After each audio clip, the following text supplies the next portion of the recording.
What's going on, everybody? It is your boy Chris, man. I am here at the Work Hard, Play Harder podcast. It is April 20th, 2026. My name is Chris Drummond. I'm a freelance sports reporter based out of upstate New York here and proprietor of this podcast, Work Hard, Play Harder, where I bring individuals on to talk about their why and get to know them outside of their occupation. I got a very special guest that's on with me today as she comes with a plethora of knowledge when it comes to the journalism game. She has over 25 plus years of experience and has been at ABC11, based out of Raleigh, North Carolina, for over 2 decades. Her name is Diane Wilson, and she is going to be talking about her why of getting into journalism, but we're also going to ask Diane some get to know you questions. So without any further ado, I introduce you, the wonderful, talented, and the very beautiful Diane. Welcome to the podcast. Oh, it is so great to be here. Thank you for having me, Chris. Oh, thank you for coming on, Diane. I really do appreciate it. And listen, this is gonna be a fun one for sure, no question. And my first question to you is always the same as it is with every guest that I have on here, and that is, what is your why? Why do you do what you do? Did you have any role models or any inspirations maybe growing up? But ultimately, what is your why for getting into the journalism industry? I have now a junior in high school, and this was the time, same as me when I was a junior in high school. I had no idea what I was going to do with my life. It was one of those things where it's like, what do you do? Who knows? Typically, it's like a teacher or a doctor, something like that. And in my high school, my English teacher wanted to start morning announcements, and not just Right. over the intercom, but like on the TV. Back in the day, I Sure. think they called it like Channel One. I'm old, so it was back in the day. And so he's like, we want to start morning announcements. Do you want to do it? And I was called the Energizer Bunny because I just wouldn't stop talking. And so I Mm, said, sure. And I kind of just fell into it. I liked doing it. And then when it came time to pick in college, I was like, well, let's just go into journalism. And I got very, very lucky. I went to small school, actually, in Erie, Pennsylvania, and they had a lot of opportunities for me.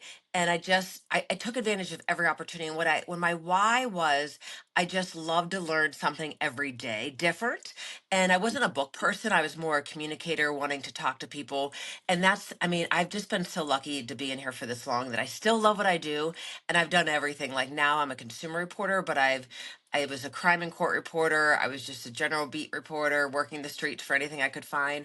And so I've just been lucky that I've been able to do it all. But my why is the people. Like I just love talking to people and yeah. every day not knowing what I'm doing. It's going to be a different Yeah. day every day. Like a lot of people in their profession, they wake up and they know what's on their agenda. I really don't know any day what I'm going to be doing. Like I could be covering any plethora of kind of stories. And so I just love that it's different every day. And the people is what makes me keep coming back and keep working at my age, the older generation of journalism. Absolutely. And listen, whatever you're doing, keep doing it with a smile, okay? Because you are absolutely fabulous, looking great, absolutely wonderful. No question Thank about that, Diane. And I love your why. And the reason why I love your why is because the same reason I wanted to get involved with journalism as well, and many journalists out there, is that, you do wake up with that. I don't know what I'm doing today, but it's gonna be something interesting. It's gonna be something fun. We're talking with people. It's gonna be engaging. It may make you laugh. It may make you cry. It may take you through a range of emotions, right? And you have talked about doing crime. You talked about doing news. My genre is sports, even though sports definitely can make you laugh and cry, as well. No question about that. So I love not doing the same thing every single day. I think I would be bored as hell if I had to wake up and do the same thing every single day. I really would. But I love the fact that we differentiate and do different things like that. So I love your why. You touched up on it. You said you went to a college in Erie, Pennsylvania. If I'm not mistaken, it was Gannon Yep, it University. was Gannon University. Yep, Yeah, that's it. yeah. Let me ask you: were there any other schools that could have persuaded you from going to Gannon University, or was you dead set on going to Gannon as your number one choice? That's an interesting story. So my brother went to the Naval Academy, and I thought I was going to go to the Naval Academy. So my heart was set on the Naval Academy. And then about 2 months before that would have happened, I decided, oh, I don't want that kind of lifestyle. And I only applied at Gannon University. Right, So I didn't right. put much thought, like again, now that I have a junior looking at colleges, I didn't put much thought into it. I'm from Pittsburgh, Pennsylvania. Gannon is only 2.5 hours. I did look at West Virginia University. They have a great journalism program at the time. I don't know about now, and Yeah, it was too big a school. I looked at it. It was just too big for me. And so I went to Gannon, and my initial thought was like, what the heck? No way. But, sure. give me a few hours meeting new people, talking to people, and doing a little partying. And I was like, this is amazing. Yeah, I you know, love like it. you go to college for different reasons. And yes, I wanted an education, but I wanted something different, a place that I could fit in, meet friends. And it just was, you know, when people, I took my husband back there years ago and he's like, why did you come here? It's Yeah. gotten a lot better from when I went to school there. But you know, the jail was across from the freshman dorm. So when you woke up, you were Oh, walking through the door. Yeah, it was an interesting, you know, and it's funny enough in Durham where I work, the jail is very close to our Durham station. So I must have a calling to work where the jails are. But it sure. just fit for me, you know, like it's one of those things that I had. I didn't really even know much about Gannon. A friend had went there, and so I said, "Oh, I'll look at it." I decided to go there, and it all worked. I mean, I was lucky. You know, there's some things in life where a path you pick, you're like, "Oh, this was not a good choice." Um, Sure. and I've had several moments in that. That was a great choice. Coming to Raleigh was a great choice. When I took the job here, I really, if I would be frank about it, I didn't want it. I wanted to get closer to home to Pittsburgh, and right when I took this job, I had a job offer in Cleveland that came through, but I'd already committed. And I'm Ooh, one of these people that it's different now with younger people, but back then you didn't go back on your word. You don't want to burn bridges. And so I was like, I'm just going absolutely. to stay here for 2 years. I'm going to do my time because we move every 2 years. And it ended up being the best experience because I'm the troubleshooter, consumer reporter, investigative reporter, where I never thought I'd like that because I was always a crime reporter, which I loved. But now that I have kids and a family, like I'm so glad I'm not doing crime in court. You know, I mean that Sure. you want to talk about crying, those are the stories that just really get you. So, I mean, it was like a God wink moment, Gannon was, and then coming to Raleigh was another moment where it's just it all worked out for me. Well, for 6 months I cried and I caused my parents a lot of heartache. You know, 20 some years later, it was the best decision. Absolutely, and I love that. I love that story. I appreciate your openness to be able to share that with me. That's amazing. Like when you think of Erie, Pennsylvania, I've only been there twice. Now, first time I went there was on a mega bus, and all I saw was one stoplight, one store, and the College of Penn Yeah. State in Erie, Yeah. pretty much. Here, yeah, yeah, that's Yeah, it. I mean, and that's it's not. It was nothing great. And I thought you were going to tell me you saw 3 feet of snow because it snowed a lot on Erie in the winters, you know. And so it wasn't really that I fell in love with Erie. I fell in love with the people I met, and I sure. think that goes back to like journalism, even sports. You know, like we talk about sports. It's the people that, for sports, you're drawn to the characters. You know, of each game, how Without you never question. know how each game's going to be, and that's with the story. I Yep. think it's going to go this way. Look, we all thought Duke was going to win that one basketball game, and then what against UConn, and what happens in the last how many seconds, and it turns out to be UConn winning. So that's just like with news. Is like I start a story thinking it's going to go this way. 90% of the time, like I can't believe how this is ending, but all right, you know, go with it. So that's what's I love it. interesting. I love it. That's what's up. Now, listen, Diane, I'm going to ask you some favorite questions. You just give me the Okay, 411 off the rip based upon these favorite questions. Okay. So here we all go. right. Favorite meal you like to cook? Oh, that's horrible. I don't cook. So, Lord, do I cook? I can boil some pasta. Like I'm not a good wife, you know. I'm a good journalism, but not a journalist, but not a wife. I can put a DiGiorno pizza, you know. I guess I'd say chicken parmesan. That's about all I can make is chicken parmesan. Okay. Okay. Let me flip it then. What is your favorite meal that you like to eat? Oh, anything sweets. I'm like meal, who cares? But desserts, I'm a dessert person. So like a great chocolate cake, any kind of desserts first. Like I don't eat much because I save my room for dessert. People are like, "How do you stay so skinny eating all the dessert?" I'm like, "I don't eat and I don't drink." So I do eat dessert.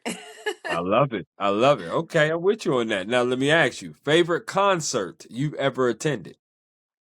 Oh, you know, I do love Pink. I'm old again. So Pink, I'd have to say I've gone to see Pink several times. And so she's always puts on a good show, not just musically but theatrical. She's all into like entertaining people. The last Pink concert I went to, because I'm a huge fan of hers as well, it was like a trapeze type of concert. Yeah. She's bouncing all around the place with lights and stuff going off. Obviously, one of my favorite songs of hers is "So What," Yep. and also "Trust Fall" is definitely a song that comes to mind because that's one of her more recent songs. But I love Pink. We got Yep. that in common for sure. Okay, favorite place you've ever traveled to? Oh God, that was the Maldives. I went during COVID actually.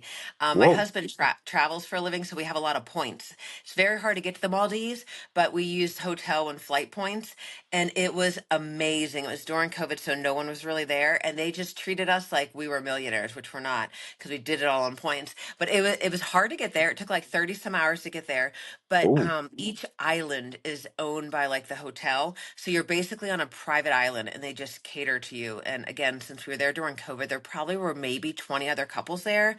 It's meant for about 500 couples. And so it was very nice. I'd love to go back, but the flights were about 30 hours. And it's a lot more money now too to go. So, but I mean, a dinner there, you could, if you got I remember we got a hamburger and the hamburger was like $89. So oh it was, my it's very gosh. expensive. Yeah. The Maldives was amazing, but I also, with my family, I love adventure. So Banff is also on my list. We love Banff. It's like a lot of nature and hiking, exploring. Okay, well, shout out Mr. Wilson. That's what's up.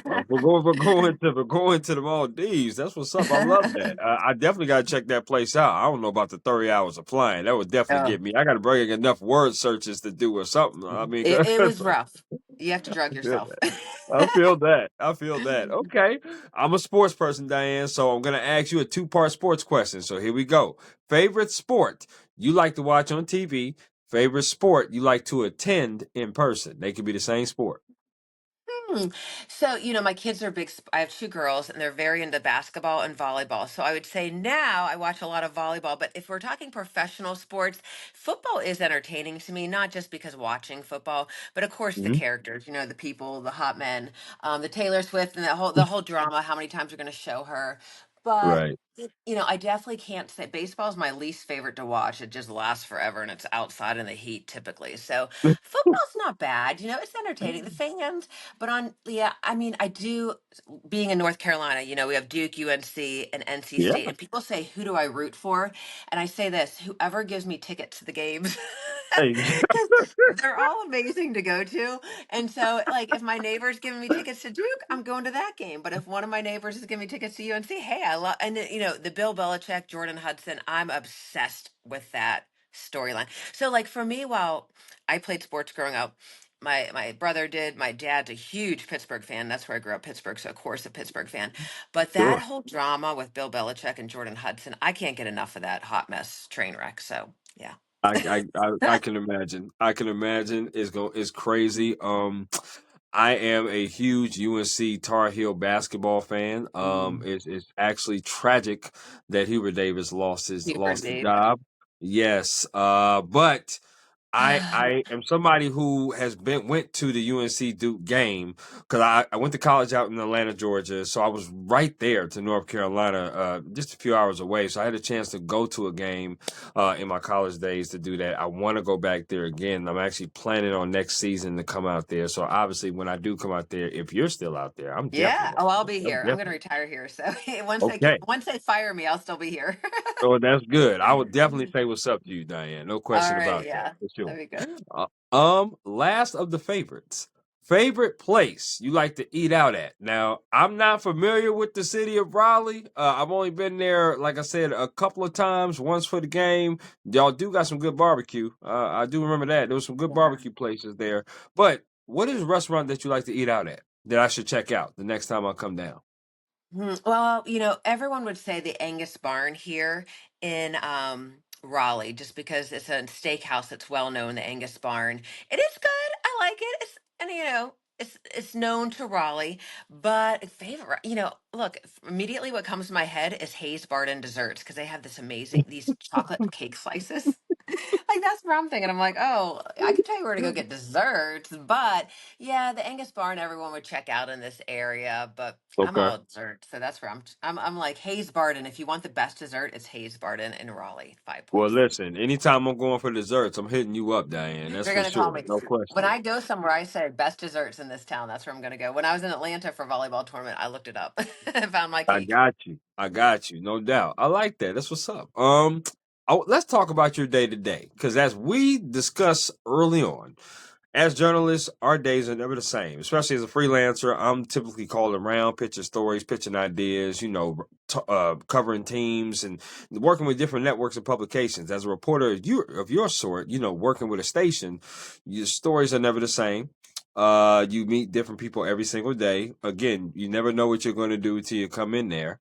And that what makes it so fun. That's what makes it so fun, and that what makes it, not redundant and not boring. You know what I mean? Talk to me about what your day-to-day process is, because, with all the time that you've been a reporter, I'm sure you work different shifts, because Oh reporters yeah. normally do different days as weekends and weekdays. But what is your day-to-day now that you're kind of seasoned into this role? Yeah, I'm very fortunate where, since I'm a consumer reporter, I solve people's problems now. I'm called the troubleshooter. Viewers email me, so all of my tips are done from viewers. So on a given weekend, like with it being a Monday and I was off last Thursday and Friday, I came back to about 200 emails of all problems of people. Wow. And I have to go through those because some are just problems that people created. They didn't make good decisions with the business, they didn't get anything in writing, they just bought something as is. And so I go through those and try and solve them. And then once I find problems that I'm like, oh, I can actually help these people. And that's my goal, is to help them get their money back if a business ripped them off or the contractor didn't finish a job. Then I have to get all their documents. So I have to get the proof. And then I have to call the other side to get their side. Because I always say there's three sides to every story: that side, the viewer side, the And the contractor truth, side, and then in the middle, there's somewhere truth in the middle there. And sometimes I still don't know. I'm like, oh my gosh, for those are the sure. stories that you have to stay away from. So that's my Right. day, is I'm really working through anywhere from 20 to 50 problems a day, almost like triaging. These are the ones I know I can solve. These are the ones, oh, it's going to take a lot of work. I don't have a staff. It's just me, myself, and I with a photographer. And then we go out and shoot those stories, because sometimes you shoot them and they think they're going to be one way and they completely are different once you get there, and either in a good Yeah. way or a bad way. And Hmm. again, my goal is to solve them all or expose the wrongdoing to try and make the right. And so that it is something, again, different every day. Now I could be doing that and some big breaking story could happen, and it's nothing for the station to say, here, go cover this, major shooting spree or big storm. If there's a snowstorm or rainstorm, hurricane coming, something like that, I would cover Sure. that. So Sure. while I think I have a plan, you have to be able to adapt and be flexible and just roll with it whenever something else happens. Now, typically, what time does your work shift start? What time does it end? Now, as reporters, I've talked to many reporters on this platform. I know early on in my career, I'm only 9 years in, but early on, I was like, man, it was hard for me to put the phone down. Like, I Yeah. always was scrolling, even when I was off, trying to stay up on tips when it comes to sports. I was trying to pick up every single extra thing I could do to try to learn as many sports as I can, but also get experience and get clips. What about yourself? Yeah, and you are never off in this business. I mean, I will say this: I call them kids, but they're not kids. The young professionals coming in this day and age, they're a Mhm. different work-life balance. And I think you're young. They want a work-life balance where they're not working all the time. I'm still Mhm. the old school where you're right. Like, I'm checking my phone. I don't want to get beat on a story, so I'm always Right. checking X or Face. The social media has changed the game of news, because you will get beat. Like before, back in the day, 20 some years ago, you had to tune into the 6 o'clock news to see the big breaking story. Now you turn Right. on your phone, you're like, I got alert, alert, alert. So um, I have a nice shift where I should start my day 9:30 and end at 6:30. But, I wake up, I get my kids ready, I'm already checking my phone. What do I have to do for the day? If some story comes through that I really want, I'm emailing that person, texting that person, hey, I can be at your house at 9 o'clock. Absolutely.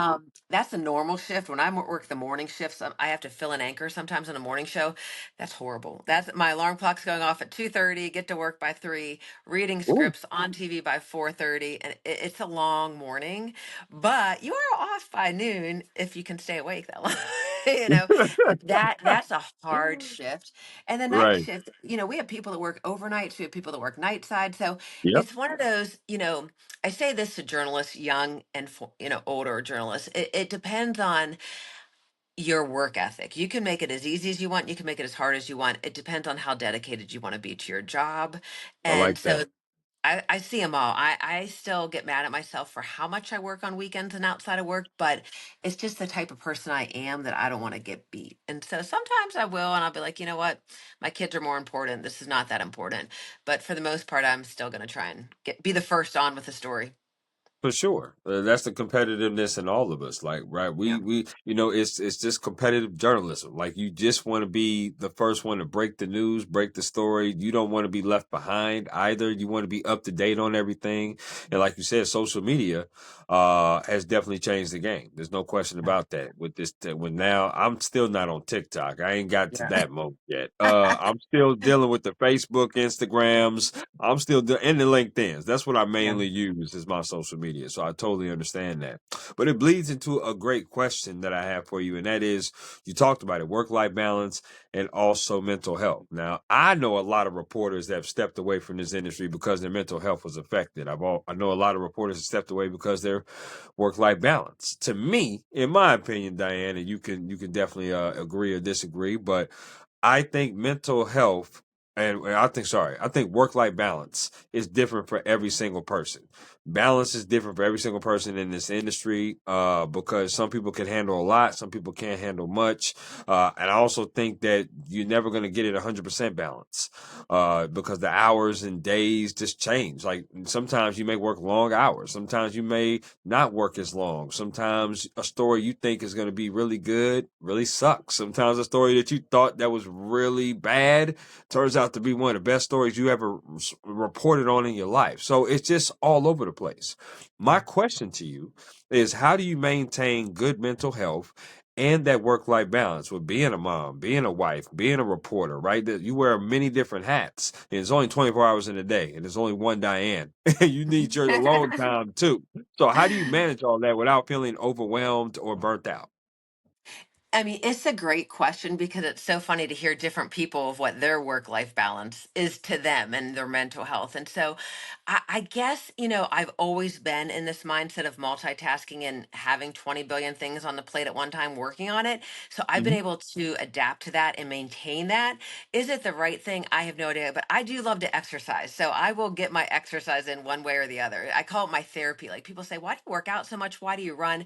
So I'll make sure in the morning I'll get up extra early just to run, just to get my workout in. And Okay. so for the work life balance, it has to be what works for you. Like I think, like what my work life balance is, other people are like, do you ever have a personal life? But I do. I mean, I take a lot of vacations. I still work on my vacations, but I can handle both of them. And so, I mean, that's a tough question because I'm good at multitasking. That's what I try and say to people. And Right. I think what people don't understand in any kind of journalism, if you're a journalist, I mean, your mental health and work life balance is going to suffer. And that's why so many people are getting out because they're like, I don't need this. I mean, like, I still want it, not because I need the money or because it's the only thing I know how to do. I still love it.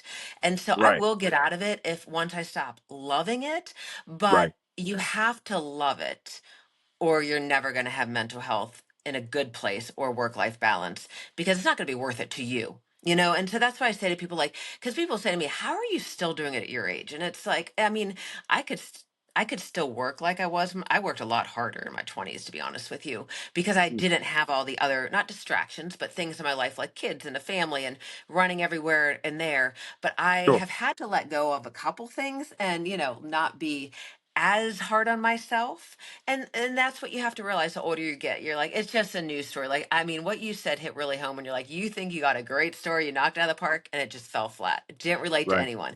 And then a Right. story that I put together in 10 minutes, I'm like, this is just fill the beast, is what I call it. Fill the beast. And it will do amazing. And I just think to myself, why don't I just do 10 of those to have a better mental health outlook Sure. and a better work-life Sure. balance? Right. So that's what's funny Absolutely. there. But yeah. So it's a juggle. It's not the same for everyone. I mean, there's a mass exodus of people leaving and it's because of the hours, how you're treated. I mean, we're not treated great, let's just face it. I mean, people hate us, especially with not even getting involved with politics, but the current political environment. There's not a positive anything on journalism right now. So Sure. that makes it even Sure. tougher no matter what political line you are. There used to be a line of respect for journalists, and I don't know if that same level of respect will ever be there because of what has gone down. For sure. And it's a great answer, Diane. It really is. And like you said, it's a tough question. It's a question worth asking because, like I said, mental health is so important. People get affected in a variety of ways. I know I like to work out as well. I like to write poetry. I like to go on walks because, if you always just doing journalism and just go, go, go, go, go mode, you will get burnt out at some point.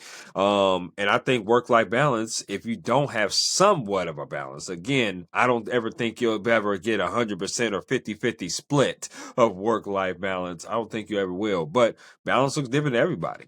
Yeah. And like you said, balance looks different to you. You have children, you have a husband, you have yourself, you have friends, you have a mother, father as well. You have family as well. And as do I have family as well, and I have friends as well. But I love doing what I do as a journalist. I love storytelling. To me, I don't look at it as work. I look at it as a calling.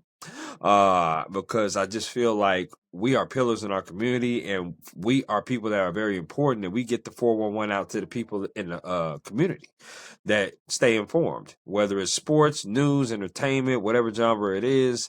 I just feel like we have an important duty that's called upon us to be able to get the stories out and to tell people stories. And I love that. And again, it does segue into a great question because I want to ask you about advice.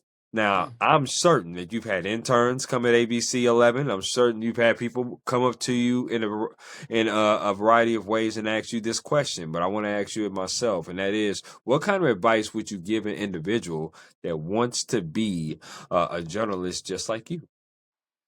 It's so hard to answer this now because I've had amazing interns. I was an intern once in my 20 years here. I have had amazing interns. I just met with one former intern this past week, and I use her story a lot because she came to me from Duke. I think she was a senior at Duke as a law student, her senior year as a law Wow. student. And Okay. I was like, what are you doing in the journalism field? Like, do you want to be a lawyer for, the media, which is fine because they make a lot of money. And she's like, no, I think I want to be a journalist. I'm just kind of bored. And I was like, oh my gosh. And her parents are lawyers. And I was like, your parents are going to kill me because I could tell she loved it. I've had many interns, some who just fill the void because they do it because they thought they had to have an internship, and you can tell that they hate it. And then I've Right. had several who have just taken it and run with it. And I Okay. met with her this weekend. She's now an investigative reporter, consumer reporter in Kansas City. And it Wow. was so empowering to hear her talk. She's only 25 years old. And I was like her fourth thing on that Saturday that she did. She's like, I volunteered to work for, there's a tornado in the area. And she's like, I volunteered for the weather because I wanted to get the experience. I went and talked to a church group because I wanted them to like, and I looked at her and I thought, wow, there are not many 25, 20-year olds that are that enthusiastic about this field still, Yeah. because Yeah. most people I hear that are coming into journalism want to do the social media side of it. They want to be For an sure. influencer. They want to make For the sure. millions. And I'm like, yeah, yeah, yeah. I mean, it's out there. I'm not saying it's not. It's proven to be out there. There's few and far between. Like what you see as these influencers making all this money, there's 1,000 who have failed. So it's not as easy as it looks. And then when they say to me, I don't want to work weekends. I don't want to work holidays. I just want a normal 9 to 5 job. I'm like, get out of, don't go into journalism. Like, Right. don't go into journalism, because Absolutely. I had an intern who started with me the week of 4th of July. And I remember we were live at the airport talking about Summit Chaos story. And she's like, it's 4 o'clock. I need to leave. And I said, I'm on at 5 and 6. You can't just leave." And I Right. said, I don't know what to tell you. And she's like, you have to work past 4 o'clock? And I was like, knew right then and there, you should not be a journalist. I I mean, know. Not so at all.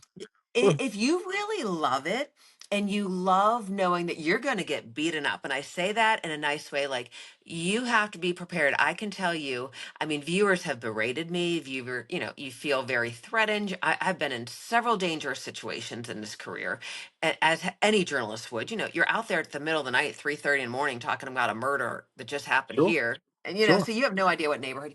So my advice is, if you love it, and you know that you're willing to give up your life, and I say that in a in a nice way. I mean, we don't make a lot of money starting out. Like they No, we do now don't. much more. But my first job, I made $14,000 a year for 40 hours a week.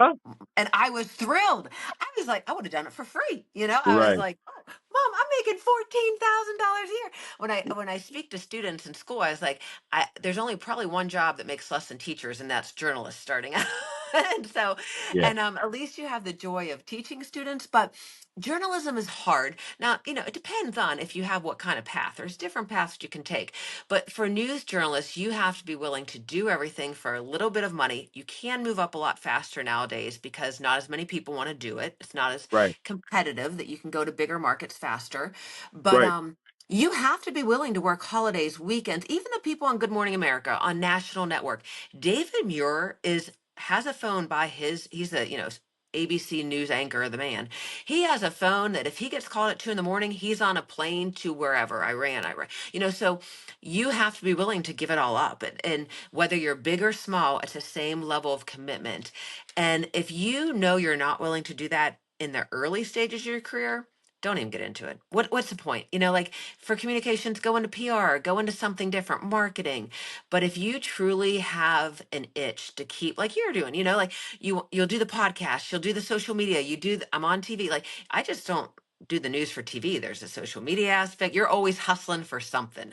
Right. And that's what makes a great journalist. And that is my advice to any of them. Like you have to love it when you're in college to want to keep doing this 30 years later because you're going to hate it. And I've had many interns who did it after 1 year, like, I'm tired of making no money. I need to go into the real world. I'm like, go ahead. I get it. We've all Absolutely. had those stages. Yeah. Yes, we have. And again, that's a great answer, Diane. It's a question worth asking. This is exactly why I do what I do here on the Work Hard, Play Harder podcast. Is there's an A side and a B side. The A side, you described that. It's the storytelling. It's being able to love what you do. Being able to wake up and be like, you know what? I don't really call this work because I love it so much. And I'm not worried about, oh, how much money I make. I'm more concerned with the people that I talk to and the stories that I'm telling and how much it's impacting my community, how much it's reaching my community, right? But the B side is we do work holidays. We do work weekends. You do miss events, important events in people's lives sometimes. And sometimes that really affects people in a different way. It affects you. Don't want to miss those events. You don't want to miss holidays with the family. But if you're working in news and or sports, which is my genre, you're gonna work these days. And Yeah. people that graduating out of college, sometimes they see, the wonderful lady, beautiful lady like yourself on TV reporting live on the news, and man, you must have it made. And you Sure. get a misconception sometimes Yeah. Yeah. because the misconception is that well, number one, you're working at you're only seeing the live portion of the 5 to 6, right, or the 11 o'clock or whatever time it may come on, but you don't see all the work that goes into being on live. You don't see the times that you have to drive up to the site, edit, write, shoot, be the one man band, right? Here we Or go. if a story sometimes folds. There's been times where I had everything lined up and all of a sudden I had to do a damn pivot because the story has just folded. Now I got to do a pivot because guess what? That deadline doesn't move. You Yeah. still got to get that story up on deadline, right? Yeah. So people don't see that and don't realize it because they're not in it. They only see what is on TV. Well, I mean, that's like with sports. Our people always like, oh, I want to be a sports reporter. That's what most of them come in and say they want to be a sports reporter because they see them Hmm. going to all the games. And I'm like, what you don't see is they typically miss the ending of every game. Without They're question. like you said, they're carrying the gear, they're doing it all, they're editing. Hmm. They get home from these Panther games at 3 o'clock in the morning because Yeah. they don't get a hotel. They got to drive home. They get nothing for it. And the next morning, and they're like, oh, woe is them. I'm like, they're not just sitting there watching the game, eating popcorn. Hmm. They're barely watching the game. Absolutely. I can remember being in Minnesota prior to me coming to New York, and I was covering a state volleyball match. And mind you, people say, "Oh man, volleyball! You go to the games, you get credentialed, and yeah." But here's the thing: I'm driving 150 something miles. I stop. I have to pay for that hotel. I have to wait to get reimbursed. Then I have to go to the event, cover the event. Then I gotta go after I cover the event, send photos. Then I got to write my article by a certain time frame. Then there's another a game that's coming on. I got to write that. Then I got to go into the room and interview the coaches and stuff like that. Then I got to make sure I got to be back the very Yeah. next day and check out. People Yep. just don't understand that because again, all you seeing is what you're reading in the newspaper or what you're seeing online. You're seeing the article, you're seeing it says by Christopher Drummond, but you see the photos that I'm taking, but you don't see everything that's went into that. And you're dog dead tired. But you love it. But you love it so much, but people just don't realize how much it goes into it. And that's why I wanted to build this podcast or platform because it's a behind the scenes look. Like if you want to dive into it, by all means, please do. But don't feel bad if you don't either. But don't half-ass it either. Like you can't have one foot in and one foot out in this industry because it'll eat you alive for So sure. true. Yep, No so question true. about that. Um, we have came to the portion though of my podcast where we're going to play my interactive game called This or That. It's a Okay. game that I like to play with all my guests here on the Work Hard, Play Harder podcast. And it's very simple, Diane. I want you to choose either this or that. I'm going to throw some things at you, okay? Okay. And so we'll go from here. Here we go. Out of these two restaurants, which restaurant would you rather eat at? Texas Roadhouse or Longhorn Steakhouse? Oh no, Texas Roadhouse. Those rolls, the yeast rolls. Oh my God, and the butter, the brown butter. That's it. I'm with you, girl. I'm with you. You ain't got to sweet talk me. You already know. I'm with you on that one. Okay, we starting off Yep. good. When it comes to chicken wings, which flavor would you rather have on the wing? Barbecue or lemon pepper? Uh, barbecue. Okay. Do I could you do like both. your wings wet or dry? Oh, dry. Yeah. Do you like your wings bone in or boneless? Bone in. Okay. Are you a dipper when it comes to wings? Do you dip it in like the ranch or something like that? Not really. No. Oh, so you're a dry wing eater. Dry wing. Yeah.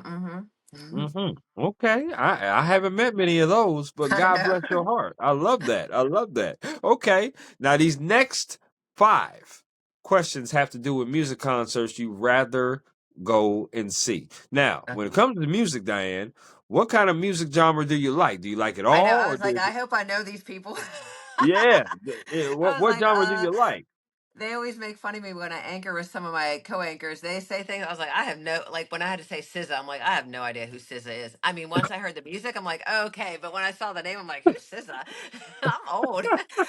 You got to remember, like, I got kids and whatever they're playing, half the times I'm like, oh my gosh, how many bad words were just said in that little thing. I was like, you should not be listening to this if dad's in the car, just so you know. But I we'll, feel it. we'll I try. I'll feel that. try. I'll probably have these eyes like I have no idea who you're talking about. I know somewhat country and I know like pop music, but other than that, I'll just be like, maybe.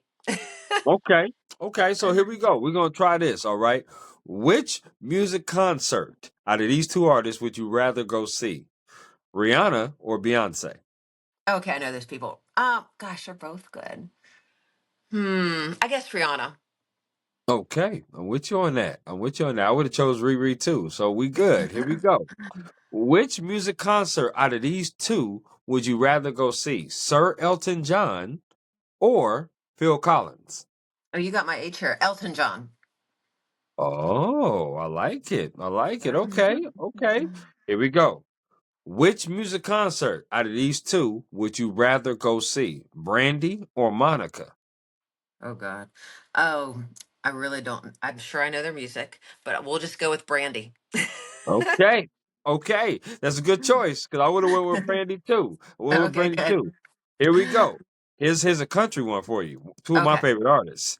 Which music concert would you rather go see? Luke Combs or Morgan Wallen? Oh, Luke Holmes. Okay, you was pretty definitive on that. Okay, Yeah, I Luke thought you were gonna Combs. say Luke Bryan. I've seen Luke Bryan. He's pretty good looking. I can say that. My husband knows. A lot of ladies have said that. No question about it. Quick story before I get to the last question. I actually did a Luke Bryan concert for security once, and there Okay. was yeah, and he came out and did the "Shake It for Me" girl Yeah. song, hmm and things were flying on stage. Now, now, mind you, those things you could put two and two together what those things Yeah. were, but yes, they were flying on Yeah. stage He hits for sure. my age demographic well. I don't think the youngin' girls would do so well with him anymore, but my age demographic, I'm sure those things you don't want to be see flying. Yeah. I didn't think so, but they were coming. That's for sure. I was like, wow, that's quite something right there. Okay. Last one of the music. which music concert would you rather go see? Would you rather go see Zach Brown Band or Casey Musgraves? Oh, those are two good ones. I'll say Casey. Yes, Casey Musgraves. I do like her music a lot. I like Zach Brown too. They're Also, both. I was gonna say also, I do both. also have a huge crush on Casey Musgraves too. She's Oh, amazing. She is so beautiful, very she, beautiful. No question about that. yes. Okay, I'm with you on that. Now let's go back to sports. Which sport of these two would you rather watch on TV? Basketball or hockey? Basketball. Okay. Which of these two sports would you rather play? Badminton or bowling? Oh God, I'm bad at both. Bowling. Did you say you bad at both? I'm bad at both. That pickleball thing, I'm like, I'm over it. Everyone's like wants to go pickleball. That's the new thing or old new thing, whatever. And I'm like, yeah, no, I'm fine. I'm I not feel good. that. I'm good. I feel that. Okay. Yeah, no doubt. I can give you some I'll give you some help. I can give you some help in bowling. Badminton, not so much. I can't help No. you in badminton. Can't do it. But bowling, I got you in bowling. Okay, here we Gotcha. go. Do you like potato chips? Oh yeah, yeah. Okay, so I'm gonna name four categories of, or I should say four brands of potato chips. You have to choose one of these brands that you're gonna get rid of. So here we go. Oh, okay. The first brand is Doritos. The next brand is Lay's. The third brand is Pringles. The last brand is Ruffles. Which Oh, one are I you get rid of getting rid of? Ruffles. Ruffles. Get rid of Ruffles. Oh my goodness. How you going what? You get I'm rid a of Lay's Ruffles? girl. I love the Lay's. The salt and Okay. vinegar. Yeah. Oh my good Diane, listen, girl, we was flying high until you said Until that. that. Well, until that, Lord have mercy. Okay, you know what? I got your favorite chip, salt and vinegar. Which I'm gonna go on my chip rant right now before I ask you this next one. Salt and vinegar is the second worst chip ever made. Oh, what's the first one? Funyuns, Oh. Oh yeah, Funyuns. yeah. Those are gross. You're right. Yeah. Yeah, yeah, those are Those are bad. terrible. And and Yeah. and the third worst is kettle chips. Whoever made kettle chips, they just need to be hit hard because I I don't kind of know like why. those. Lord, well, we certainly can't eat chips together. I'm gonna tell you that right No. now. No, we You cannot. dip the But the kettle chip and some dip. Those are good. okay, you know what? We're gonna go to your favorite category, which is Desserts. desserts. Okay. Okay. Now I'm gonna name four categories of desserts. You have to Okay. choose one of these categories to get rid of. Okay, so here we go. First category is candy. The next category is cookies. The third category is grouped together, so it's pies/cakes. Mm. And the last category is ice cream. Which one are you getting rid of? Ice cream. Okay, I'm with you on that. Now, if I asked you, what is your favorite cookie to eat? You would say, Uh, Probably just chocolate, like a chocolate caramel chip, something with salted caramel chocolate chip. okay, that's not bad. That's not bad. Okay, nice way to redeem yourself from the chip take. But I love that. I love that. I love that. That's for good. I'm a gingerbread person. I love Oh, gingerbread. okay. Gingerbread. Yes, very good. Okay, so you did very good with this or Okay. that. Very definitive. I like that. I really do. Now, this next question is called bucket list. Oh. The reason why I wanted to call bucket list is because I want you to speak it into existence. Now, this might be a little difficult because you have a plethora of stories out there that you've done, but I'm going to ask you for give me a top four list of stories or events that you would like to do in your career that you haven't done yet. Gosh, that's hard, Yeah. Yeah, I mean, I guess I would love to be an international journalist, which I'll Okay. never be because I don't speak several languages. So I guess that would have to be it. So I better start now learning, right? But I think like if I didn't have kids and a life where I have to, not have to, but I enjoy doing a lot of their activities, I would love to be an international journalist where you just go wherever the big news is. Like I would cover war, I would cover a major storm, things like that. I mean, in my younger years, I think back, I wish I would have done. I tell people that like do it all before you settle down because it's harder to do once you have kids. People do it, trust me. People still do it. Right. It's just not the lifestyle, work-life balance I want. But I would love to be an international like journalist. That would be amazing. Okay. I don't have this burning desire. Um, to interview famous people or anything like that, but when my bucket list stories are stories that truly that come from just listening to someone and go into something huge as far as like Okay. a national recall. Like that's what's crazy to me. I remember one of the best stories I've ever done. This lady in our area called about her washing machine blowing up. And I was Yeah, like, what? Like, I don't believe you. I get out there and literally it just blew up in pieces. And that one story, I remember trying to get that through our attorneys because we get all of our stories approved by legal attorneys for legal reasons. And he was like, who cares? It's just a washing machine blowing up. That story resulted in a national recall of millions of those washing machines getting recalled. Because once we did it, I'd hear from like, oh my God, that happened to me. Oh my goodness, that happened to me, like all over the state.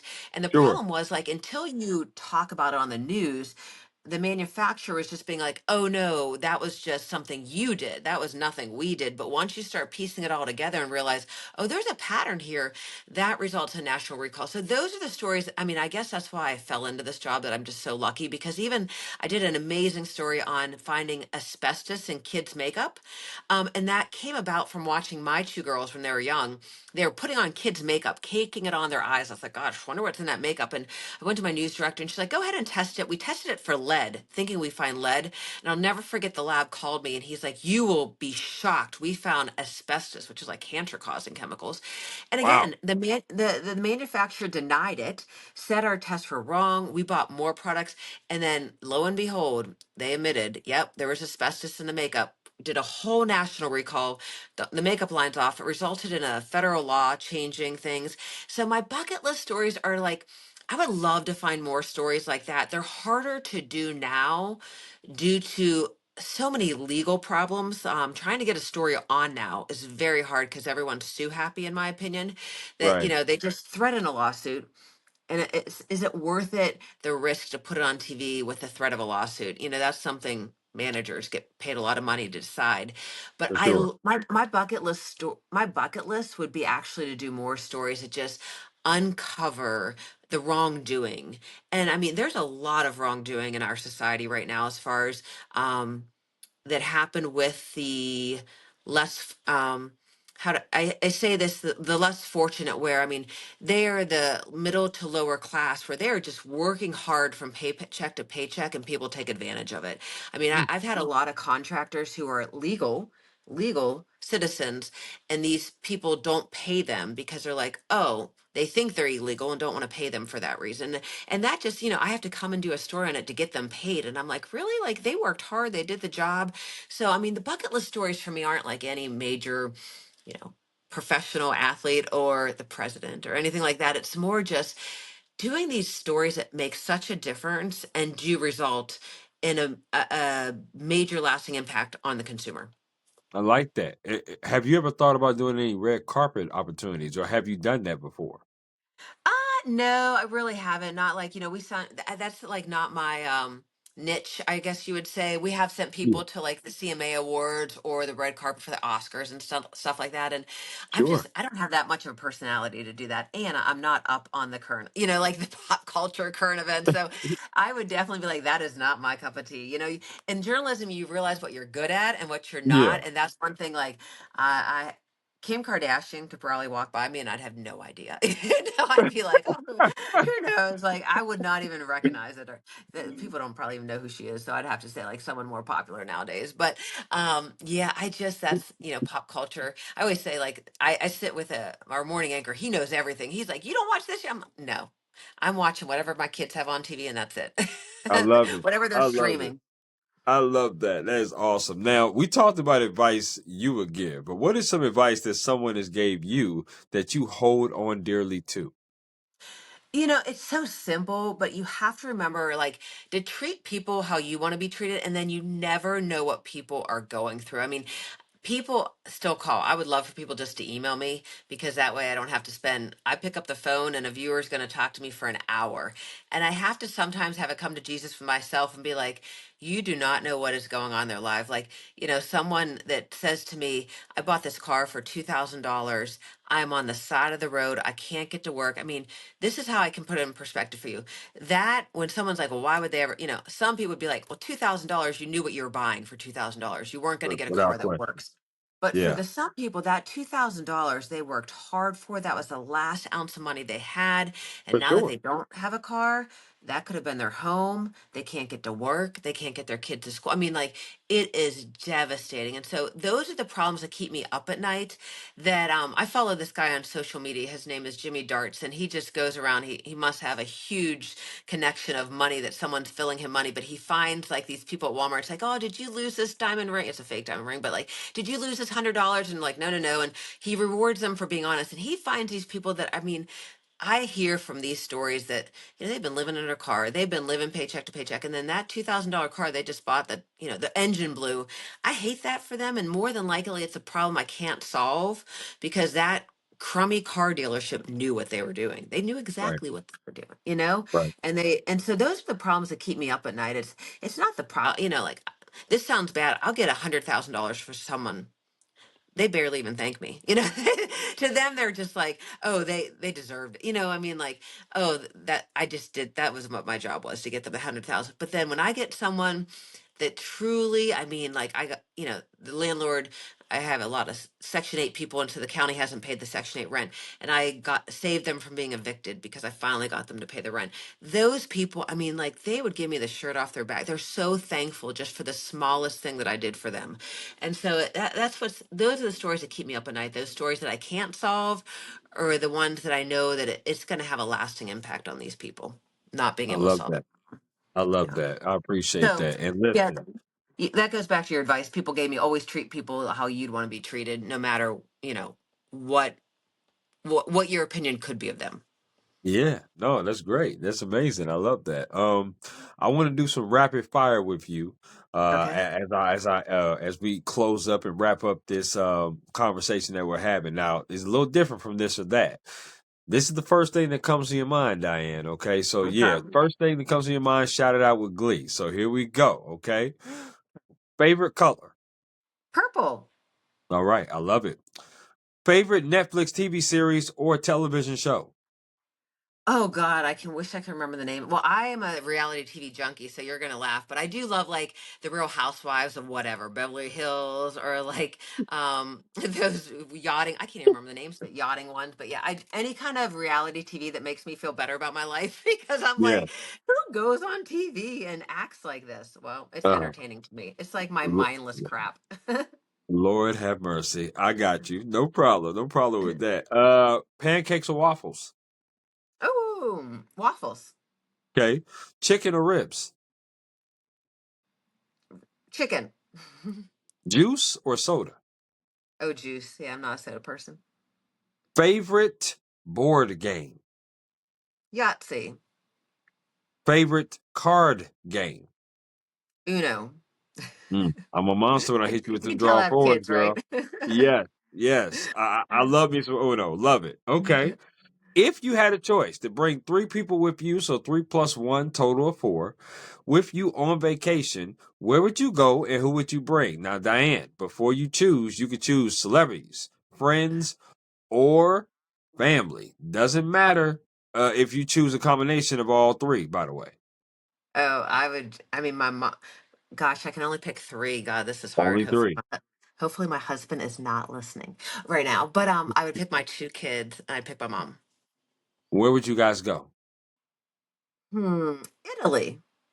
I love that. Italy. Okay. That would be amazing. Totally Yeah. amazing. Now, if you had a choice to listen to three songs or three artists on repeat and never get tired of them, who would those three artists or three songs be? So you will laugh because my kids get so annoyed with this. Like when I hear a song that I like you said, Trust Fall from Pink, I Yeah. listen to it for like a month nonstop. And my kids were like, oh my God, is this your favorite song again? And that's all they hear. And then I Yeah. go on to the next one. So right now, what comes to my head, for some reason, I'm listening to These Are the Days We Will Remember, which I have no idea who sings it, but it's all about like, because I have two kids, 16 and 14, or yeah, 14. So I'm like, it's going so fast. So it's these are the days we will remember, I think is one of them. And then Okay. I do like something from I'm a runner, so when I'm running, Jay-Z has one that I run to a lot too. But anything Pink, typically I'll listen to Pink a lot too, like any of the faster songs that motivate me to keep going. I'm a hard song person because I don't know names and I I can't love sing. it. I love it. I love it. That's okay. That's all right. What is your favorite non-alcoholic drink? Non water. I drink a lot of water. Oh, I'll take that back. I'm addicted to these protein shakes, the Premier Protein Latte, and I'm trying to wean myself self off them because I read an article about mm, how they're the worst protein shake for you in the world. Like sure. they have such fake crap. So, but I have to have mine every day. And my husband just asked, he's because I've had headaches recently. He's like, is it because you're weaning yourself off? I'm like, I can't do it yet. I'm still waiting. I So, feel that. I feel that. yeah. Okay. Favorite sandwich? Italian sandwich. Italian sandwich. Now, if they came to you and said, Diane, you do such a great job of obviously journalism, which you are, you're amazing, no question about it. But we want you to do a different genre story for today. Out of these three genres, which one would you choose? Would you choose politics? Would you choose sports? Or would you choose travel? Oh, travel. And I'd go wherever they wanted. You talked about anchoring as well and also being a reporter. What is a third job that you would do that intrigues you in the journalism field for a day and why? Hmm. Sports would be amazing just because, I mean, you do get to go to all the games and it's like going in the locker rooms and talking to them. But, I think I'd like to do weather because, and I say this in a nice way, Okay. it's like the hardest job because you are wrong like 99% of the time. You know what I mean? Like they're like, "Oh, we're going to get 7 inches of snow." And then Right. we get like nothing. Or we're going to get a dusting and we get 5 inches. So I mean like it would just be intriguing to me to try and like make your own weather forecast cuz it's like there's science to it and with all the Yeah. technology now you think we wouldn't be this wrong, but I mean all that has to shift is like a weather mass or a cold front or this or whatever and it's just so, and the weather people are so gifted that they can just talk for hours. It's amazing to me when we're on full weather coverage. They just keep talking and talking. I'm like, how do you do that? So, yeah, I'd like to try my hat at weather. That's the only thing I Got haven't done. I love it. Now, I'll ask this last one here. When it came to doing hard news stories, is it easier now for you to deal with hard news stories as it opposed to when you first started? And if it is, why? For especially for the people that's coming into the industry, explain to them why it would be easier now, or if it's not so easy to deal with hard news stories. I'll be honest, it's harder now because I have a family. So when I was 21, 22, you don't realize what it means to have the loss of a child. You don't realize like my first story that I ever did, I was an intern in Erie and the anchor sent me out to cover a man who was shot. And I show up and I'm not kidding. The guy's sitting there with a bullet right in his head.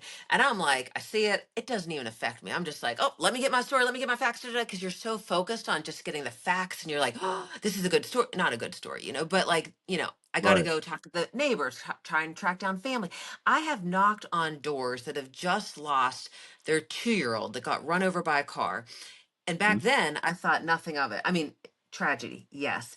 But walking up to the door, knocking on the door as a 23-year-old, 24-year-old doesn't mean much now. When they say to me now, oh, go knock on, I'm like, oh my God, like I'm a mom. I would not want someone knocking on my door. So it is very hard to do for me. So much harder to do harder stories now. I'll never forget after I had my first child, I came back Mhm. from maternity leave and they sent me on a murder suicide. A husband shot his wife with the 2-year-old in the room in the Oh wow. house.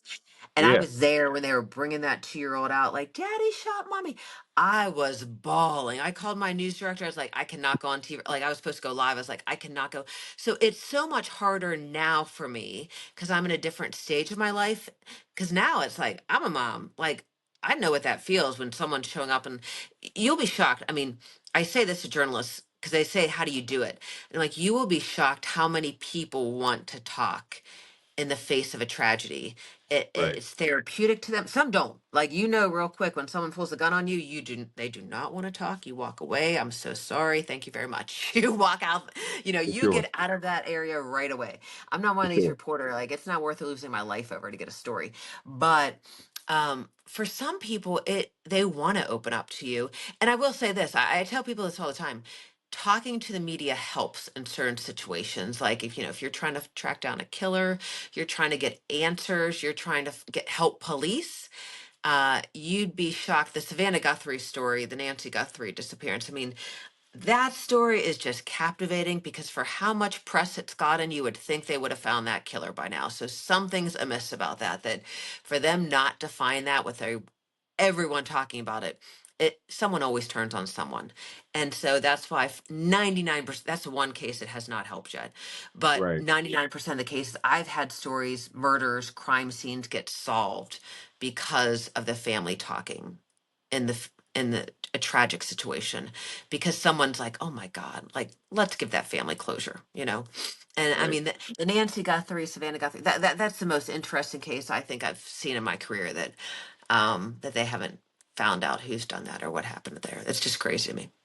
That is crazy. No question about that. Everybody's been following that to the T for sure. This has been an absolutely dope conversation with you, Diane. This really has. It's been amazing just to listening to your why, listening to some of the stories that you've done, listening to some of the things that you're about as far as who you are and what you do, how you go about being uh, a consumer reporter, but also being a crime reporter as you was reported before, reporting in Erie, and also being in Raleigh for over 2+ decades, right? And just the mindset and the mentality that you have to have day in and day out to be able to report and do the best that you can do. Um, I wanna ask you these last two questions. I really want to. The first one is, give me two other people that you think would be absolutely dope as you are on this podcast. Preferably ladies, but if you want a man or a woman, that's fine. But I definitely want to shine some light on the ladies as well, because they definitely need it in our industry for sure. Yeah. I have worked with some amazing people, and there's this sports reporter. She now works for the NFL Network. Her name's Bridget Condon. And she worked with us here at ABC11, left. I think she had a job when she left. Like, we all have contracts. I think she did have a job, but she might not have. But went out to LA, California. And Yeah, she was one of the people that you talk about that, like, grinded it every day. Women in sports, while it looks luxurious and you see these beautiful women, you think that's how they work their way up. Look, every beautiful woman that has been in sports that I've had the honor of working with has worked their rears off to get where they no are. question. And No so question. Bridget works at the NFL Network now, and she is now married. When I worked with her, she was not. So she was living a different lifestyle, but she's now married, a working mom with she just turned one, Yes, her little daughter. And, yes. it's captivating to watch her on social media because she covers all the network games. So, every Saturday, Friday, she's going to whatever professional football game there is, you know, and this is like probably too much for you to hear, but she's had to pump in the airplane, and she gave insight into what it's like as a working mom Yep. with the baby at home while she's nursing.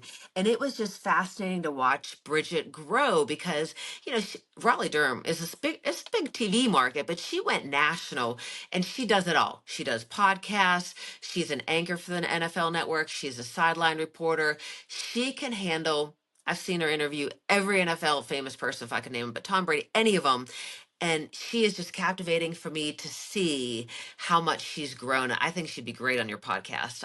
Just because, I listen. I have been following her for a oh, you good know who she minute. is. Okay. I Yeah. definitely know who she is, but it's been absolutely difficult. If you can help me out with I'm that, that'd going to be great. introduce the two of you. I'll introduce the two of you For because, sure, for sure. she, yeah, she's an amazing success story where hard Mm, work does pay off. She yeah, has worked her rear off. I remember here, she would put in 60 to 70 hours a week and be like, it's not worth it. But she would still go after it all. And she I made love it. connections everywhere she went. Yeah, she'd be a good person. Okay. She's definitely one of them. Okay. I got to think Okay. another choice for you. But yeah, I mean, I've had the privilege of working with a lot of people, but she's definitely in the sports realm. She'd be great for you. Yeah. Yeah, no, So no question. And listen, if there is another person that you can think of, please shoot them my I way. will. I'll share them with you. My final question to you is there anything else you would like to add about yourself, the job, journalism, or anything at all before we conclude, Diane? No, it has been great to talk. I had no idea what to expect when I was talking. I was like, "Oh, let me just do this. Who knows?" But I love your passion. I love your drive, and that's what it takes to survive in this crazy world right now. There's a Mhm. lot of people who get success different ways, but drive and a passion will still is still in my book what gets you ahead in this world is you have to have a drive and you have to have a passion for what you're doing. And so it's great to talk to people like yourself with that kind of drive and desire and passion. Well, right back at you. It's great to talk to the veterans in the game that have covered journalism, that have a passion for it. You make it easy for me to be able to reach out to people like yourself because you have a wealth of knowledge. And I hope somebody listens to at least what you say and then can be able to implement that into their lives and be like, man, I might have a question for Diane that I didn't ask, or something you said resonates with them or whatnot. But yes, you are absolutely amazing. I hope people out there in Raleigh know that. I'm sure they do. And I hope you continue to do the great work out there in Raleigh. I cannot wait to come back down there because I'm definitely gonna have to hit you up. That's for Yeah, sure. definitely do When that. I do come back down there to the South. And I want you to enjoy the rest of your week and your Monday. And thank you again for being a part of my podcast. I really do Well, appreciate it. you're welcome. My pleasure. Thank you. Have a great one. You too. Bye bye.